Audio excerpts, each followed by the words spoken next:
Witam Państwa, nazywam się Ewa Gierula, jestem dyplomowanym dietetykiem holistycznym i psychodietetykiem, a także autorką książek Poradnika Zdrowe Dzieci, książki popularno-naukowej Żywność a zdrowie człowieka, a także książki kucharskiej i poradnika Zdrowa Rodzina. Zapraszam do mojego gabinetu dietetycznego dzieci, dorosłych i całe rodziny. Zapraszam na 7. część prezentacji na temat wpływu promieniowania elektromagnetycznego na zdrowie człowieka i dzisiaj skupimy się nad tym, jak promieniowanie może wpłynąć na ciążę i na dzieci już po narodzeniu. Pierwsza rzecz, na jaką bym chciała zwrócić uwagę, to łożysko. Łożysko jest swego rodzaju barierą zwaną krew łożysko, która chroni maleńkie dziecko w łonie matki przed różnymi niekorzystnymi czynnikami, substancjami krążącymi w krwi matki. Oczywiście łożysko również ma funkcję odżywiającą dziecko i ono również najprawdopodobniej ulega wpływowi promieniowania elektromagnetycznego, tak samo jak inne bariery w organizmie człowieka, o czym już mówiliśmy sobie kiedyś w jednym z pierwszych odcinków mojej prezentacji. Dla przypomnienia, bariera krew-mózg jest najbardziej udowodniona pod względem wpływu promieniowania elektromagnetycznego na jej rozszczelnienie i jest wiele w nauce przesłanek, które mówią, że również inne bariery w organizmie, w tym bariera krew-łożysko, mogą być narażone na takie rozszczelnienie. Więc czym jest ta bariera łożyskowa? Jest to cienka warstwa tkanek w łożysku, ma charakter półprzepuszczalny. Pozwala na przedostanie się substancji odżywczych i tlenu z krwi matki do krwiobiegu płodu i usunięcie niepotrzebnych produktów przemiany materii. Zatrzymuje też substancje toksyczne obecne w krwi matki. Poza tym łożysko stanowi barierę immunologiczną pomiędzy matką i dzieckiem. Czyli możemy się domyślać, że jeżeli dochodzi do rozszczelnienia tej bariery, to dziecko będzie narażone przede wszystkim na niepożądane substancje krążące we krwi matki i w związku z tym zacznie się źle rozwijać już na etapie prenatalnym, o czym jeszcze będziemy mówić. Zwracam teraz uwagę na raport naukowy, który już kiedyś przytaczałam, chyba w pierwszej prezentacji. To jest gruby raport przedstawiający wyniki badania naukowego przeprowadzonego w 2004 roku na dzieciach nowonarodzonych, a konkretnie na krwi pępowinowej. I wyniki tego badania wskazują na to, że bariera krew-łożysko z jakichś powodów współcześnie jest rozszczelniona. Badano w tym badaniu 10 noworodków urodzonych w Stanach Zjednoczonych. Okazało się, że we krwi pępowinowej każdego dziecka znajduje się około 200 niepożądanych substancji chemicznych typu pestycydy, składniki opakowań, mebli, urządzeń RTV, materiałów izolujących i innych, jak również produktów spalania śmieci, węgla, paliwa samochodowego. I gdzieś tam wysunięto wniosek, że medycyna się myliła, że ta bariera krew-łożysko nie jest taka szczelna. Ja nie jestem pewna, czy to jest dobry wniosek, dlatego że natura po coś tworzy takie bariery i to, że w organizmie matki, nawet w naturalnym środowisku znajdzie się coś niewłaściwego, myślę, że jest to przewidziane przez naturę. Natomiast mamy coraz więcej teraz obecnie czynników cywilizacyjnych, które mogą wpływać na takie rozszczelnienie i które nie są jeszcze dobrze zbadane. I myślę, że jest duże prawdopodobieństwo, że jednym z tych czynników jest promieniowanie elektromagnetyczne coraz bardziej wszechobecne w naszym otoczeniu. Nauka nie nadąża za badaniem wpływu tego promieniowania w różnych takich specyficznych sytuacjach. Nauka od lat się tym zajmuje, ale to środowisko się tak szybko, dynamicznie zmienia. To promieniowanie jest coraz mocniejsze z roku na rok, więc w tym sensie nauka nie nadąża, żeby odpowiednie badania i epidemiologiczne, i badania na zwierzętach zrobić w jakiś taki bardzo szczegółowy i powtarzalny sposób. Niemniej to, co już zbadano, wskazuje na to, że ryzyko wpływu promieniowania elektromagnetycznego na organizm jest bardzo duży. Więc również tutaj musimy założyć, że ryzyko związane z rozszczelnieniem bariery krew-łożysko również jest bardzo duże. I zobaczmy, co się dzieje w wyniku rozszczelnienia bariery krew-łożysko, co może się stać, czyli mówimy tu znowu o ryzyku. Nie o czymś, co jest definitywne, pewne, ale o dość dużym, myślę, ryzyku. Więc mamy promieniowanie elektromagnetyczne, czy przestrzeń, w której istnieje pole elektromagnetyczne i dochodzi do rozszczelnienia bariery krew-łożysko. I w związku z tym, że dochodzi do takiego rozszczelnienia, to co jest pewne, bo jest badane przez naukę, przy rozszczelnionej barierze krew-łożysko może dojść do poronienia, może dojść do zaburzeń rozwoju płodu. Dziecko jest narażone na wady wrodzone, które wychodzą dopiero po narodzinach. Mamy do czynienia z ryzykiem zaburzenia rozwoju, w tym zaburzeń neurologicznych i autyzmu u dzieci narodzonych. Teraz przyjrzyjmy się kwestii wpływu promieniowania elektromagnetycznego na ciążę.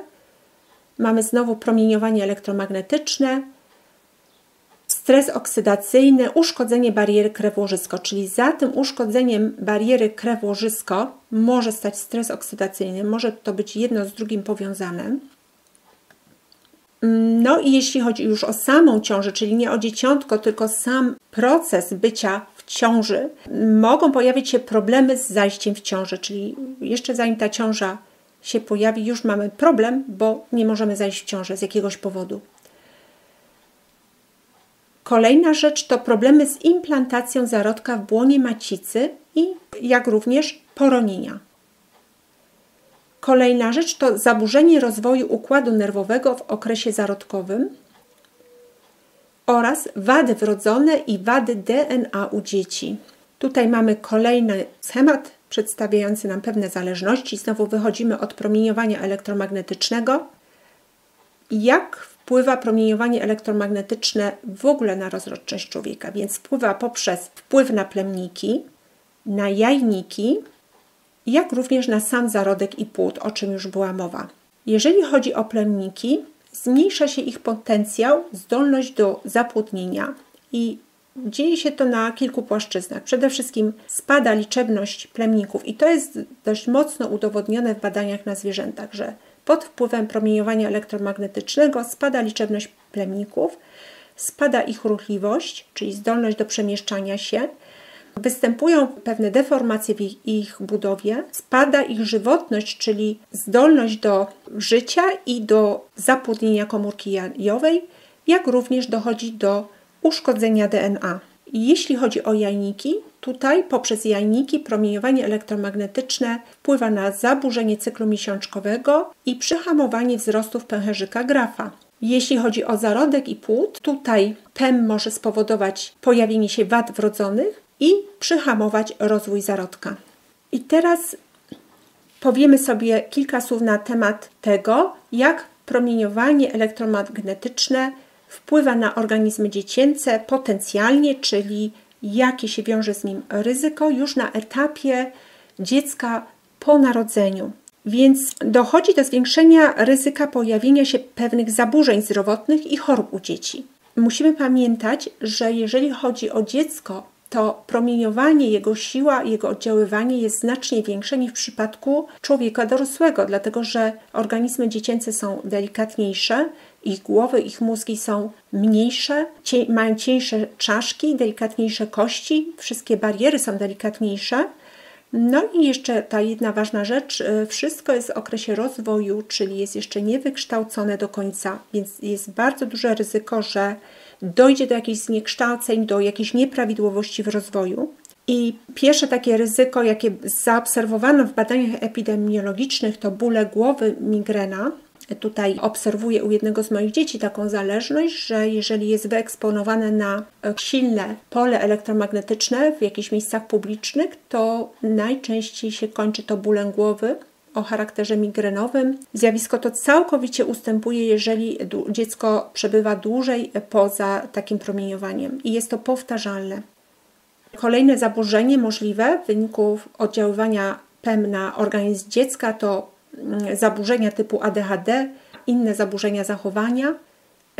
Pogarsza się pamięć dziecka, koncentracja, zdolność do nauki.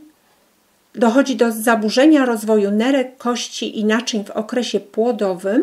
Mówiłam, że będziemy mówić o zaburzeniach po narodzinach dziecka, ale tutaj jeszcze zahaczył mi się taki punkt właśnie dotyczący rozwoju dziecka w okresie płodowym, co oczywiście rzutuje na jego przyszłe życie po narodzinach.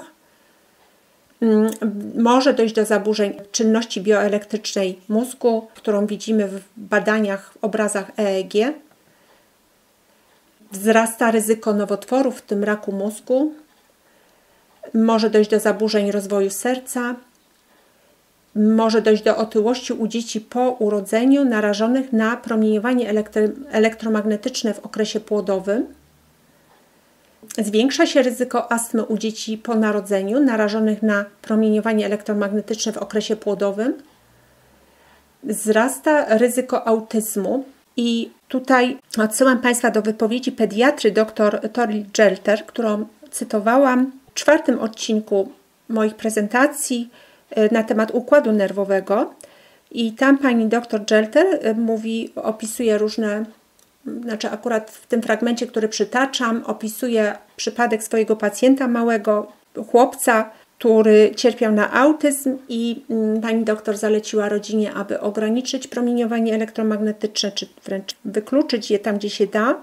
No i zauważono poprawę, wyraźną poprawę. Odsyłam Państwa do tego odcinka, czyli odcinek 4 o układzie nerwowym.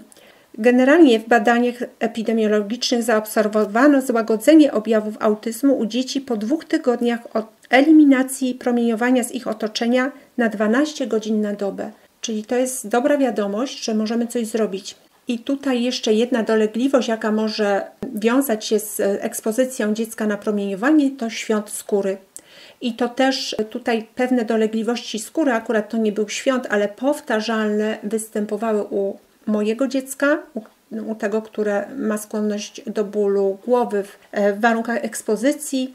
Też miało pewne bardzo charakterystyczne problemy skórne, które pojawiały się tylko w warunkach, gdy dłużej przebywało po kilka godzin dziennie właśnie w takim środowisku. I problemy te całkowicie ustąpiły w miejscu, w którym jest bezpieczne, w którym obecnie staramy się, żeby dziecko nie miało kontaktu z taką ekspozycją. Poza tym, jeśli możemy oczywiście myśleć o innych czynnikach tych problemów, z tym, że jak Państwo wiedzą, przynajmniej moi stali słuchacze, czytelnicy, widzowie, dbam o dzieci tak jak potrafię, mam dosyć dużą wiedzę na ten temat, jak zadbać o dziecko w zakresie diety, w zakresie innych czynników zdrowia i tutaj naprawdę wszystko jest dopilnowane, to absolutnie mogę potwierdzić, więc tym bardziej ten czynnik promieniowania elektromagnetycznego wyłania się jako jeden z najbardziej prawdopodobnych czynników tych problemów. I teraz możemy wspomnieć przy okazji o ryzyku dla nastolatków. Przede wszystkim dzieci nastoletnie są silnie wyeksponowane na promieniowanie w szkołach, zresztą młodsze też, ale też w przypadku nastolatków jest też więcej smartfonów w ich otoczeniu, bo chyba obecnie każdy nastolatek jest wyposażony w telefon komórkowy. W klasach podstawowych być może jeszcze nie każde dziecko, mam nadzieję, że nie każde. Natomiast im starsze dzieci, tym więcej mają wokół siebie tych telefonów, czyli źródeł promieniowania i to bardzo silnego. No i co się dzieje, może stać u takiego nastolatka? Dochodzi do stresu oksydacyjnego w mózgu pod wpływem promieniowania. Stres oksydacyjny wpływa na uszkodzenie neuronów. Na uszkodzenie neuronów wiąże się z apoptozą, czyli ze śmiercią komórek neuronów, czyli komórek mózgowych. No i jeżeli do tego dojdzie, to w efekcie może dojść do zaburzenia rozwoju mózgu. Inne ryzyko u nastolatków to nowotwór mózgu, szczególnie u osób używających telefonu komórkowego przed ukończeniem 20 roku życia, z tym, że ten nowotwór może pojawić się już w życiu dorosłym po 10-20 latach. Natomiast to, że nastolatek używa telefonu, czyli człowiek przed ukończeniem 20 roku życia, jak wykazała pewna metaanaliza, ja o niej mówiłam, przeprowadzona w 2017 roku. Jej współautorką była pani profesor Alicja Bortkiewicz, reprezentująca Instytut Medycyny Pracy w Łodzi. Udostępniałam Państwu materiały, fragment też wypowiedzi pani profesor, zresztą można w materiałach źródłowych pod tym filmem dojść do tego, więc to używanie telefonu w okresie życia przed ukończeniem 20 roku życia generalnie naraża człowieka na nowotwór w późniejszych latach. I jeszcze parę słów o Wi-Fi w szkole, bo nie tylko komórki wokół dzieci są zagrożeniem, są źródłem promieniowania, ale co gorsza, coś, na co dorośli mają absolutnie wpływ i jest to wynikiem ich decyzji, czyli dyrekcji szkół, to, że w szkołach instalowane są punkty Wi-Fi. Promieniowanie z Wi-Fi jest porównywalne, a czasami wręcz większe niż z okolicznej wieży telefonii komórkowej. Sama to sprawdzałam. Jest to bardzo duże promieniowanie, czasami z takich routerów, w zależności jeszcze, gdzie te routery w szkole są umiejscowione. Jednak gdziekolwiek by nie były, zawsze to promieniowanie dotrze praktycznie do każdego zakątka szkoły.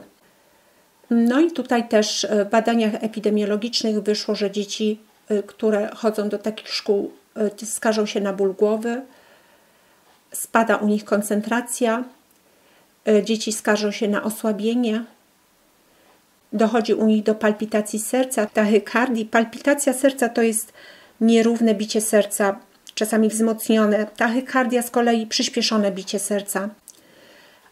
Jest też ryzyko, czy epidemiologicznie wykazano, że więcej dzieci ma zawroty głowy, jeżeli przebywają w takim środowisku.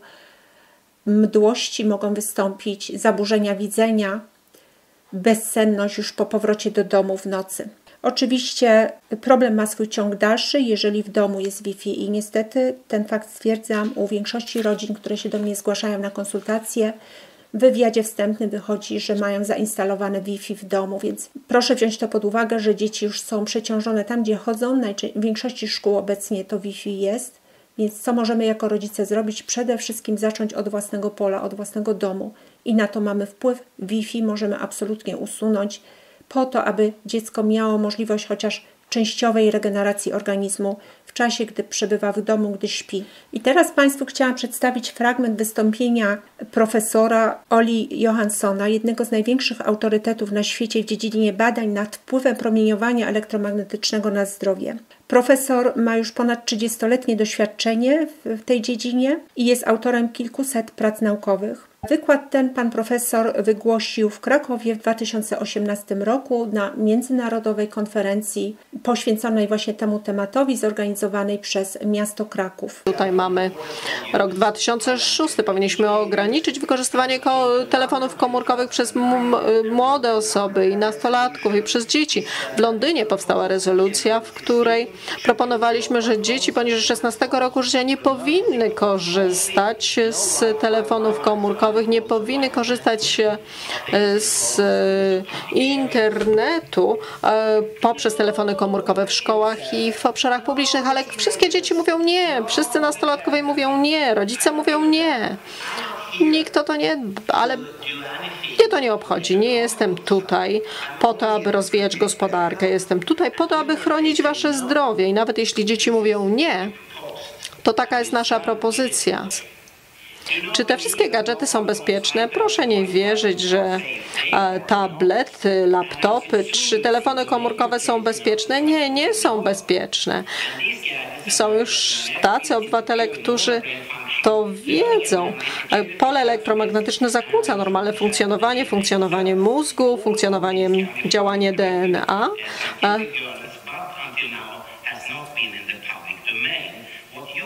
O tym nie mówi się publicznie. A teraz zapraszam Państwa do wysłuchania wykładu innego profesora Hugh Taylora, który jest lekarzem ginekologii i położnictwa.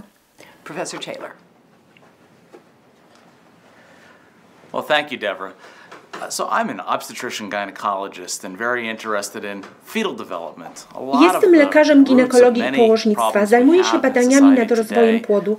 Wiele problemów zdrowotnych pojawiających się we współczesnym społeczeństwie wywodzi się z życia płodowego i środowiska, w jakim przebywa kobieta w ciąży. W szczególności interesuje nas ekspozycja ciężarnej na promieniowanie emitowane przez telefony komórkowe. To zainteresowanie ma swój początek w pewnym duńskim badaniu przeprowadzonym na szeroką skalę, w którym wzięło udział ponad 20 000 kobiet. Stwierdzono, że ekspozycja na promieniowanie w czasie ciąży i w pierwszych kilku latach życia dziecka koreluje z jego zaburzeniami zachowania. W badaniu poproszono kobiety o ocenę skali ekspozycji na promieniowanie emitowane przez telefony, jakiej poddane były ich dzieci w okresie życia płodowego, po narodzinach, a następnie o ocenę stopnia zaburzeń ich zachowania w wieku szkolnym. Badanie wykazało, że zaburzenia zachowania korelują szczególnie z ekspozycją na promieniowanie w czasie ciąży, ciąży i w nieco mniejszym stopniu z ekspozycją po narodzinach. Oczywiście można wysunąć argument, że wystąpiła tu jedynie korelacja czasowa, a nie związek przyczynowo-skutkowy. Można na przykład stwierdzić, że kobiety, które często i długo rozmawiały przez telefon, nie poświęcały swoim dzieciom należytej uwagi, albo popełniały jakieś inne błędy, co mogło spowodować problemy z zachowaniem. Czy mamy więc rzeczywiście do czynienia ze związkiem przyczynowo-skutkowym? Aby to rozstrzygnąć, przeprowadziliśmy randomizowane badanie na ciężarnych myszach. Myszy poddaliśmy ekspozycji na promieniowanie pochodzące z telefonu komórkowego. Poza telefonem komórkowym nie było jakichkolwiek innych czynników wpływających na zwierzęta. Telefon był wyciszony, nie wydawał żadnych dźwięków, które mogłyby dochodzić do myszy, niezależnie od tego, czy był włączony, czy nie. A więc myszy dobraliśmy losowo do klatki, na której leżał telefon. Pozostały w niej przez całą ciążę. Myszy wydały potomstwo, przebywając w tej samej klatce, następnie telefon wyłączyliśmy. Gdy narodzone myszy dorosły, oceniliśmy ich zachowanie przy pomocy różnych specjalistycznych testów. Odkryliśmy, że pojawiły się znaczące różnice pomiędzy zwierzętami. Myszy były nadpobudliwe, pogorszyła się ich pamięć i miały obniżony poziom lęku. Nie zwracały uwagi na otoczenie, były bardzo aktywne, nadpobudliwe i wydawało się, że w ogóle im to nie przeszkadza. Obijały się o ściany klatki i nie wzbudzało to w nich strachu. Naszym zdaniem to zachowanie przypomina objawy ADHD. Chciałbym przy tym wyraźnie zaznaczyć, że ADHD nie występuje u myszy, ale zachowanie zwierząt po okresie ekspozycji na promieniowanie w życiu płodowym przypomina problemy behawioralne będące przedmiotem pańskiego badania. Jeśli dysponujemy wynikami badań epidemiologicznych i zauważamy związek przyczynowo-skutkowy w badaniu na myszach, to uważam, że mamy mocny dowód na to, że ekspozycja kobiety ciężarnej na promieniowanie emitowane przez telefony komórkowe ma szkodliwy wpływ na rozwijający się mózg dziecka. Ciąża to okres szczególnie wrażliwy, delikatny. W tym czasie wykształcające się narządy są bardzo podatne na działanie szkodliwych czynników środowiskowych. Zalecam moim pacjentkom, aby w czasie ciąży i po porodzie trzymały komórki z daleka od siebie i dziecka. Dziękuję za uwagę. I kolejny profesor, pani Devra Davis, lekarz epidemiolog i toksykolog, wygłasza wykłady na całym świecie, na rozmaitych uniwersytetach i jest autorką ponad 200 publikacji naukowych, jak również książek. Zapraszam do wysłuchania jej wykładu. Oto co już wiemy. Dzieci są bardziej wrażliwe na promieniowanie z urządzeń bezprzewodowych. Mają cieńsze czaszki, mniejsze głowy, a ich mózgi zawierają więcej płynów. Badania eksperymentalne, część z nich przedstawię Państwu później, ewidentnie wykazują, że ważne obszary delikatnego mózgu dziecięcego, takie jak hipokamp, są bardzo narażone na oddziaływanie promieniowania elektromagnetycznego. Mózgi dziecięce absorbują więcej promieniowania niż model głowy dorosłego człowieka, który, nawiasem mówiąc, odpowiada głowie amerykańskiego żołnierza o ponadprzeciętnych wymiarach ciała.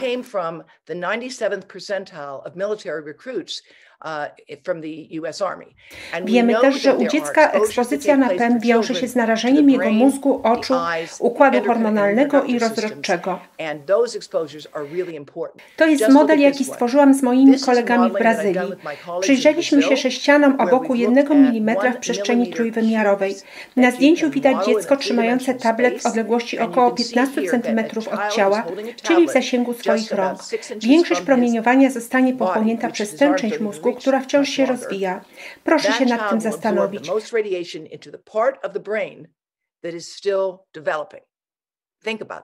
Promieniowanie z tego tabletu ma tę samą częstotliwość co kuchenka mikrofalowa. Moc kuchenki mikrofalowej wynosi 1000 watów, natomiast moc tabletu poniżej 1 wata w najlepszym przypadku. Ale to nie moc promieniowania jest tym, czym powinniśmy się najbardziej martwić, lecz impuls elektromagnetyczny. Chodzi o powtarzany wzór związany z wysyłaniem informacji na danej częstotliwości, a nie o samą częstotliwość. A więc stare podejście, w którym zwraca się uwagę jedynie na częstotliwości, jest zdecydowanie niewłaściwe. Na tym slajdzie porównane jest pochłanianie promieniowania przez głowę dorosłego i dziecka. W głowie dziecka mamy znacznie więcej koloru żółtego i białego, co oznacza, że promieniowanie przenika o wiele głębiej. Obejmuje ono prawie połowę głowy.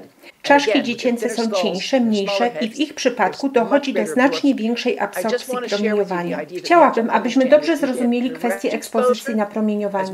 Jeśli dziecko trzyma iPada bezpośrednio nad narządami rozrodczymi, to mamy do czynienia z ekspozycją pierwszego stopnia. Ekspozycja drugiego stopnia to sytuacja przedstawiona na drugim zdjęciu. Dzieci siedzą w pobliżu taty, który trzyma na kolanach laptop. Większość ludzi nie wie, z której strony urządzenia znajduje się antena. W każdym urządzeniu może to być inne miejsce. I to należy wiedzieć, jeśli chcemy skutecznie zredukować ekspozycję na promieniowanie. I w końcu istnieje ekspozycja trzeciego stopnia, związana z wieżami telekomunikacyjnymi. W Izraelu, Francji i Belgii umiejscowienie takiej wieży w pobliżu szkoły lub na jej dachu, czy w okolicach placu zabaw oznacza złamanie prawa. To jest łamanie prawa. Pomyślmy o dzieciach przebywających w klasie, cały czas zachęcanych do używania urządzeń bezprzewodowych. Brakuje świadomości, że eksponujemy dzieci na coś, co według naszej naukowej wiedzy powoduje nowotwory u zwierząt i według naszego przekonania również u ludzi. Wiemy o tym, ponieważ dysponujemy danymi. Najwyraźniej istnieje rozbieżność między tym, co mówi nauka, i tym, co robimy naszym dzieciom. Możemy zbadać ludzkie plemniki w warunkach kontrolowanych. Jeśli próbkę nasienia umieścimy pod laptopem bez dostępu jakiegokolwiek ciepła, w ciągu 4 godzin w plemnikach dojdzie do uszkodzeń w zakresie ich ruchliwości oraz kształtu DNA. To z kolei przełoży się na ich zdolność do zapłodnienia. Po lewej stronie widzimy duży czarny słupek. Reprezentuje on dowód na dezintegrację nasienia u zwierząt poddanych promieniowaniu w zestawieniu z wynikiem u zwierząt z grupy kontrolnej. Podsumowując temat wpływu promieniowania elektromagnetycznego na najmłodszych, począwszy od życia jeszcze płodowego, a skończywszy na życiu nastoletnim, chciałam powiedzieć, że badań na ten temat jest już wiele i wielu naukowcy i lekarzy zwraca uwagę na to, jak problem jest bardzo poważny, jak z wielkim ryzykiem mamy do czynienia. Dlaczego o tym nie słyszymy powszechnie? Dlaczego nie słyszymy o tym w radiu, w telewizji? No niestety temat jest ukrywany, jest to temat tabu i można by powiedzieć, że mówię tutaj teraz coś, co sobie wymyśliłam, że mnie się tylko tak wydaje, że po prostu tematu nie ma. Natomiast ja usłyszałam o tym bezpośrednio od pewnego lekarza, gdyż szukałam w Polsce lekarza, który pomógłby mi zdiagnozować moje dziecko, to o którym wspominałam przed chwilą, w kierunku szczególnej wrażliwości na promieniowanie elektromagnetyczne, właśnie po to, żeby mieć też jakieś oficjalne potwierdzenie, gdyż ta nadwrażliwość zaczyna sprawiać już pewien problem życiowy, bo jest związany ze szkołą, z rówieśnikami, z wychodzeniem do miasta, do takich miejsc jak galerie handlowe, chociaż akurat to ostatnie nie jest problemem, nie jest konieczne chodzenie do galerii handlowych, ale spotkanie z rówieśnikami, chodzenie do szkoły, owszem tak. Więc szukałam takiego lekarza i natrafiłam na lekarza, który podjął ten temat i publikował artykuły na ten temat przed laty, w których wyraźnie ostrzegał, mówił wyraźnie, że badań naukowych wskazujących na to, że narażamy nasze dzieci jest mnóstwo i że grozi im m.in. bezpłodność. Skontaktowałam się z nim bezpośrednio i co usłyszałam? On już od lat tym tematem się nie zajmuje, ponieważ chciał zostać lekarzem medycyny, ma swoje specjalizacje i w jego środowisku ostrzeżono go, żeby dłużej się tym tematem nie zajmował. Również zrobiła na niego naciski rodzina, rodzina się obawiała. Ja absolutnie tutaj nie mówię, że to jest coś złego. Ja rozumiem strach, obawy. Każdy ma na utrzymaniu rodzinę, dzieci i czasami poniekąd mamy ręce związane i niektórzy lekarze naprawdę mają do wyboru albo wyjść z takim tematem i stracić cały zawód, uprawnienia, źródło utrzymania, co jest nieraz bardzo ciężką decyzją. No, albo pozostać w swoim zawodzie, który też jest skądinąd dobry, słuszny i wymaga od nich wiele wysiłku. Więc to jest bardzo ciężka decyzja. W każdym razie usłyszałam bezpośrednio takie potwierdzenie od polskiego lekarza. Do dzisiaj nie znalazłam lekarza, który zechciałby zdiagnozować moje dziecko, który zajmuje się tym problemem, specjalizuje się w nim. Jeżeli może ktoś znajdzie się wśród słuchaczy, ktoś, kto zna takiego lekarza, bardzo proszę o kontakt. Z zachowaniem wszelkiej dyskrecji, bo ja rozumiem sytuację. No a cóż my jako rodzice, czy już nie mamy w ogóle wpływu na to, co się dzieje? Przede wszystkim możemy podjąć decyzję, czy mentalnie się pochylamy nad tym problemem, czy zamykamy na niego oczy, chowamy głowę w piasek. To jest pierwsza rzecz, żeby zderzyć się, stawić czoła temu, co jest bardzo ciężkie. No i co za tym dalej idzie? Owszem, mamy pewne możliwości działania. Mamy możliwość zredukowania promieniowania elektromagnetycznego w otoczeniu naszych dzieci. Absolutnie tak możemy zrobić. Ja o tym mówię.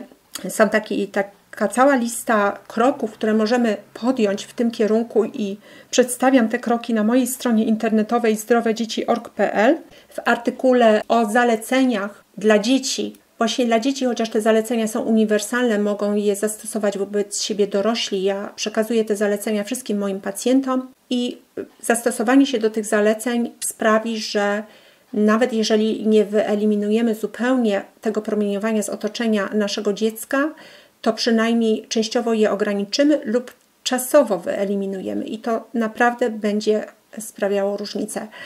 Także proszę się nad tym zastanowić, dlatego że stawką jest zdrowie i życie naszych dzieci, jak również ich przyszłe szczęście. Myślę, że dla większości ludzi szczęściem jest założenie rodziny, posiadanie dzieci. Oczywiście nie wszyscy tak postrzegają szczęście, ale wiem, że większości ludzi, dorosłych na tym zależy. No, natomiast jeżeli nasze dzieci będą bezpłodne, to pozbawimy je takiej możliwości, żeby sobie właśnie w tym kierunku ułożyć życie. I jak zwykle materiały źródłowe do całości mojej prezentacji, to znaczy do wszystkich dotychczasowych odcinków i również do przyszłych, są zaprezentowane pod każdym odcinkiem w opisie do filmu. Tam Państwa odsyłam i bardzo gorąco zachęcam, żeby zacząć się zapoznawać z materiałami źródłowymi. Będę wdzięczna za komentarze, lajki i udostępnianie tych moich prezentacji. W następnym temacie przejdziemy sobie do zaburzeń metabolicznych. To tyle na dzisiaj. Dziękuję za uwagę.